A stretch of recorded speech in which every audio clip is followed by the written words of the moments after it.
Tim, welcome to our channel and thanks for logging on.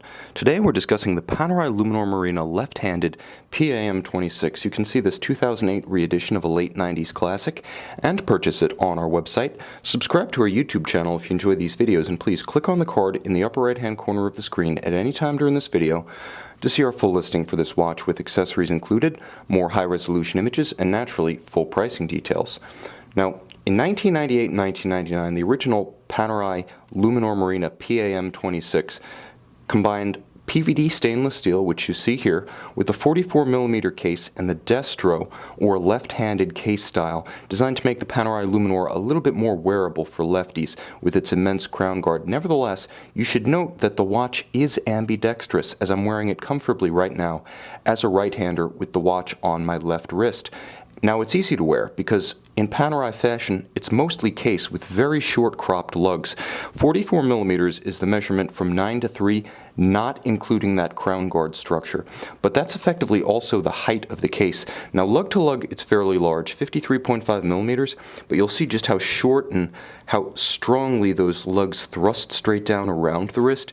There's really no constraint in the pull down of the strap either, so I wind up wearing the watch as though it's much smaller. It feels like a 41 or a 42 on the wrist, maybe even a 40. And the bottom line is that although it's broad from 3 to 9 with that crown guard, you don't feel it in practice. It's somewhat above the bottom of the case, so it doesn't sink into the wrist.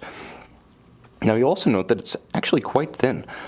Being a manually wound watch, it doesn't have the winding mechanism in the case back, so it's only 14mm thick, and yeah, the watch does stand a fighting chance against a dress cuff or a tight sleeve, but perhaps it's best suited, if you must wear it with a suit, against a sport jacket or a blazer of some kind. Perhaps not the tightest of dress cuffs. If you're a second button guy, probably not going to fit this. In other cases, you should be good to go. But it's the murdered out look of the watch that makes it perhaps a little bit too aesthetically severe for formal attire. It certainly won't be because of the specification of the strap, though. This strap is extremely upscale, far more substantial than we're used to seeing from Panerai. It's beautifully bolstered as it approaches the lug. Again, you can pull it straight down around the tight curve of a smaller wrist.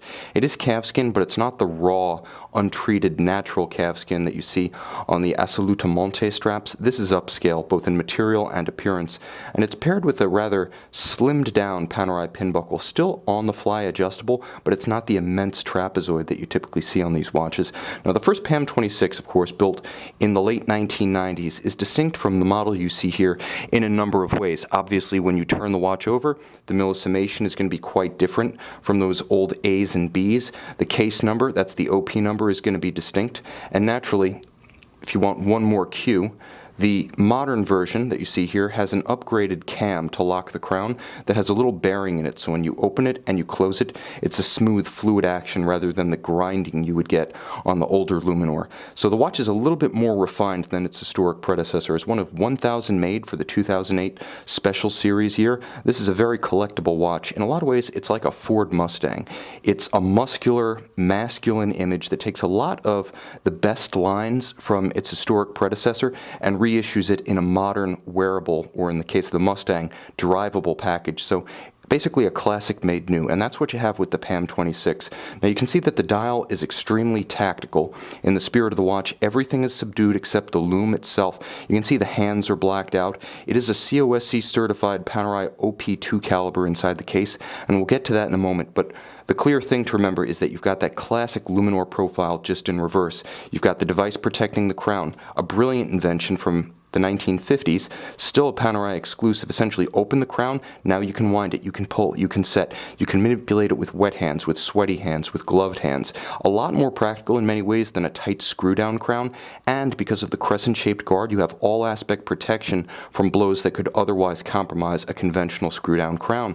Again, put it in place, now you have 300-meter water resistance, you're good to go. Of course, the lugs feature screwed-in bars, so you can easily swap them out at home using the included screwdriver, and you can avail yourself of a world of Panerai OEM and aftermarket replacement straps. It's half the fun of owning a Panerai watch in any case. Now, under the case back, as I mentioned, Panerai caliber OP2, manually wound, based on an old Unitas 6497 architecture. This one beats at 3 Hz, so a bit more than the old pocket watch architecture it's based on, also better finished. As a COSC certified Swiss chronometer, it's extremely precise, third-party vetted, and It has a 56-hour power reserve, which is solidly more than the industry standard of 42 hours. This is a handsome watch, it's an uncommon watch, and again, it is a versatile watch, being ambidextrous in spite of the Destro or left-handed architecture. You can see this modern reissue of an old-school Panerai classic and purchase it on our website.